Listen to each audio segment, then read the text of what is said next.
नमस्कार दोस्तों। तो चलिए दोस्तों, आज हम जानकारी प्राप्त करेंगे आईपीआईएस सिस्टम के बारे में कि क्या है आईपीआईएस सिस्टम। तो दोस्तों, इससे पहले जो हुआ करता था रेलवे के अंदर, वो पीए सिस्टम हुआ करता था जिसका नाम है पब्लिक एड्रेस सिस्टम। यानी कि जो अनाउंसमेंट केवल माइक की आवश्यकता होती थी और एक एम्पलीफायर की आवश्यकता होती थी। बाकी सब माइक जो है कनेक्ट किए जाते थे प्लेटफॉर्म पे, ठीक है।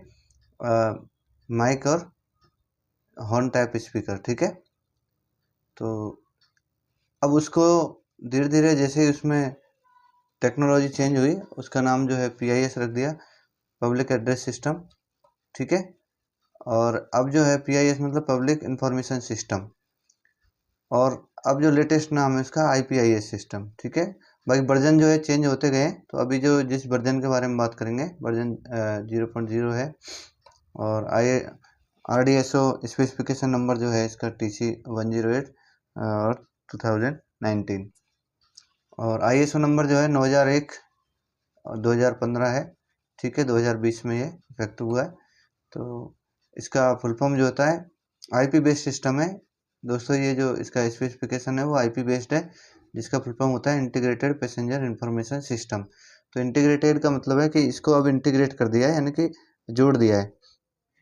तो आपको जानकारी जो है इससे मिलेगी, क्योंकि इसका सर्वर जो है सीधा कनेक्ट किया जाता है किससे, नेटवर्क से, यानी कि रेल नेट के साथ में और NTEC, ठीक है। NTEC के साथ में कोइस और ये सब के साथ में जो है कनेक्ट किया गया है।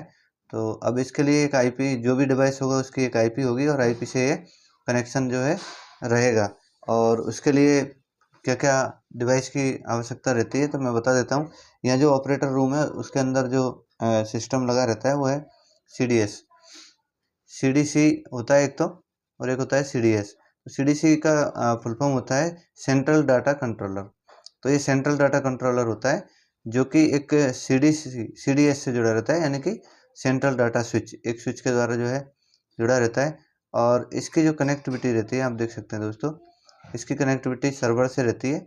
NTS और रेलनेट के सर्वर से जो है कनेक्ट रहता है, ठीक है। तो यहाँ रेलनेट का इक्विपमेंट लगा रहता है, उनका सर्वर रहता है, उससे कनेक्ट रहता है। NTEC का भी लगा रहता है, तो इससे ये कनेक्शन इसको। अब प्लेटफॉर्म पे जो कनेक्शन है वो किस तरीके से रहता है, तो यहाँ पे आप देख सकते हैं जब आप प्लेटफॉर्म पे जब जाते हैं, एक हॉल टाइप रहता है जहाँ पे आपको एंट्री गेट होगा, ठीक है, बहुत बड़ा हॉल। तो वहाँ पे इस टाइप के डिस्प्ले बोर्ड जो है शो होंगे, यानी कि दिखेंगे आपको। तो जिसमें एक होता है मल्टी कलर का और एक मोनो कलर का, ठीक है। तो उसमें जो मल्टी कलर में है तो MLDB नाम होता है जिसका, जिसको हम बोलते हैं मल्टी लाइन डिस्प्ले बोर्ड, ठीक है। मल्टी कलर में और मोनो कलर में, ठीक है। तो एंट्रेंस पे होता है दोस्तों, या फिर आपका जहाँ पे आप टिकट विंडो रहती है, रिजर्वेशन विंडो, वहाँ पे भी आप इसको देख सकते हैं, ठीक है। ये एंट्री एग्जिट गेट पे भी लगा रहता है। अब देखते हैं दोस्तों कि आगे किस तरीके से कनेक्शन रहता है। तो आप देख सकते हैं इसको, मैंने जूम करके दिखाने की कोशिश की है। तो CDS जो होता है सेंट्रल डाटा स्विच, इसकी कनेक्टिविटी इस तरीके से रहती है। तो आप देख सकते हैं यहाँ जो है, यहाँ एक प्लेटफॉर्म पे लगा है PDC, प्लेटफॉर्म डाटा कंट्रोलर। तो PDC की जो है एक वीडियो मैंने बनाई है, शॉर्ट वीडियो और फुल वीडियो, आप वहाँ पर मेरे चैनल पे जाके देख सकते हैं, ठीक है। तो आप देख सकते हैं किस टाइप का PDC होता है, कौन कौन से पोर्ट उसमें होते हैं, ठीक है। तो इथरनेट पोर्ट के बारे में उसमें बताया है, ठीक है, कि 8 पोर्ट किस टाइप के होते हैं। तो आप वो देख सकते हैं जाके, ठीक है। तो ये PDC होता है। PDC का कनेक्शन इस प्रकार होता है दोस्तों, ठीक है। तो यहाँ पे देखिए जितने भी प्लेटफॉर्म है उसमें PDC लगा हुआ है। तो यहाँ पे भी PDC है, यानी कि टोटल नंबर जितने भी प्लेटफॉर्म है उस हिसाब से, और जितने इसके आउटपुट कनेक्शन है उस हिसाब से। अब देखते हैं कि ये CGS हो गया। अभी इसका जो नाम है, नया नाम CGDB है, कोच गाइडेंस डिस्प्ले बोर्ड, ठीक है। तो अब जितने आपको लगाने हैं उस हिसाब से आप काउंटिंग करके आप कनेक्ट कर सकते हैं दोस्तों, ठीक है। और यहाँ पे जो है देखोगे सिंगल लाइन डिस्प्ले बोर्ड होता है, ठीक है। सिंगल लाइन जिसमें सारी इन्फॉर्मेशन जो है रहती है दोस्तों, ठीक है। TTIB भी बोल सकते हैं, ट्रेन टाइम डिस्प्ले बोर्ड, जिसमें सब बताता है ट्रेन का अराइवल, डिपार्चर, ठीक है, और कौन से प्लेटफॉर्म नंबर पर आने वाली है, तो वो भी। उसके बाद में इसी से जुड़ा रहता है दोस्तों, यही इसी स्विच से टीवी का डिस्प्ले, जो टीवी रहती है जिस पे ऐड वगैरह आते रहते हैं वो। और यहाँ आप देख सकते हैं, यहाँ से जो है एक कनेक्शन, ये जो कंट्रोलर है यहाँ से जो है वीडियो या ऑडियो अनाउंसमेंट सिस्टम जो है इससे कनेक्ट रहता है दोस्तों। तो ये थी आपको एक कनेक्शन किस तरीके से होता है तो ये दिखाया। अब मैं, और ये जो जुड़े रहते हैं या तो OFC से जुड़े रहेंगे, ठीक है, केबल यानी मीडिया जो है OFC या कैट केबल रहेगा, ठीक है। इथरनेट लैन नेटवर्क ये इस टाइप से जो है बनता है। अब मैं थोड़ा सा सर्किट डायग्राम बता देता हूँ किस तरीके से है। तो एक डायग्राम है मेरे पास में, तो इसके बारे में तो आप देख सकते हैं दोस्तों। थोड़ा सा जूम करके दिखाने की कोशिश करता हूँ मैं। ये देखिए, तो ये है CDC, central data controller, CDC, ठीक है। तो और यहाँ आप देख सकते हैं एक KVM स्विच लगा रहता है दोस्तों। तो मैं ऊपर बता देता हूँ आपको। अभी जो है ये देखिए 2008 वाला है, 2015 में, अभी इससे पहले का रिवीजन 4 था ये IPIS सिस्टम का। तो उस टाइम पे किस तरीके से था और अभी कैसा है, तो देखिए मैं दोनों ही बता देता हूँ आपको, आप समझ सकते हैं किस तरीके से।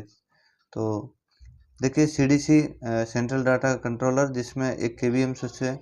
और KVM स्विच जो है, KVM का मतलब होता है कीबोर्ड, ठीक है, माउस और मॉनिटर, ठीक है, कीबोर्ड माउस मॉनिटर, इससे जो है जुड़ा रहता है, ठीक है। इस पे और इसी से जो है हमारे जो सर्वर PC होते हैं, CPU, वो कनेक्ट रहते हैं। 2 सर्वर रहते हैं, एक स्टैंड बाई में रहता है, ठीक है। और वो दोनों से जो जुड़ा रहता है, आप देख सकते हैं ऑडियो वीडियो जो है ये स्विच है उससे आप कनेक्ट रहता है, ठीक है। थोड़ा सा बड़ा करके दिखाने की कोशिश करता हूँ। ये देखिए ऑडियो वीडियो, ठीक है, सिलेक्शन स्विच जुड़ा रहता है, जिससे LED और LCD डिस्प्ले जो है PIS की जो पब्लिक इंफॉर्मेशन सिस्टम है उसकी ये यहाँ पे जुड़ी रहती है। और ऑडियो एम्पलीफायर या PS सिस्टम इससे जुड़ा रहता है, ठीक है। तो ये है ऑडियो वीडियो सिलेक्शन स्विच है ये, कि आपको जब भी ऑडियो वीडियो चलाना है तो ऑडियो वीडियो, और जहाँ पे डाटा अगर सेंड करना है तो डाटा आप सेंड कर सकते हैं।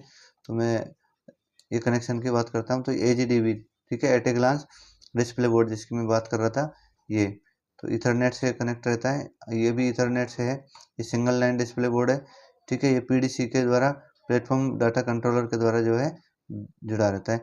लेकिन ये किससे जुड़ा रहता है, ये CDS से, सेंट्रल डाटा स्विच से जो है ये जुड़ा रहता है दोस्तों। फिर इसी से हम मल्टी लाइन डिस्प्ले बोर्ड हम इसी से स्विच से दे देते हैं, ठीक है, यदि उसमें पोर्ट है तो दे सकते हैं।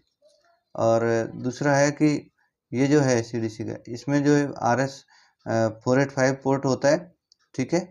और 232 पोर्ट भी इसमें होता है, यानी कि इथरनेट पोर्ट भी इसमें होते हैं दोस्तों। तो उसके अलग अलग जो है बैंडविड्थ रहती है, ठीक है। अब है इसमें जो है TCP IP over the copper and optical port copper. तो TCP IP copper and Ethernet port होता है कॉपर वाला, जो कॉपर पे चलता है, और ऑप्टिकल सिंगल लाइन मोड, यानी कि ऑप्टिकल फाइबर केबल के द्वारा भी कनेक्शन जो है दिया जाता है। तो इस तरीके से ये जो है थोड़ा सा डायग्राम आप देख सकते हैं इसको, और इससे समझ सकते हैं दोस्तों। तो ये थी इसके बारे में थोड़ी संक्षिप्त जानकारी। और इसका जो है, इसका हब का जो वीडियो है मैंने डाला था कि किस तरीके का IPIS सिस्टम जो है दिखाई देता है। तो थैंक यू दोस्तों, ये छोटी सी जानकारी मैं IPIS के बारे में दे पाया हूँ।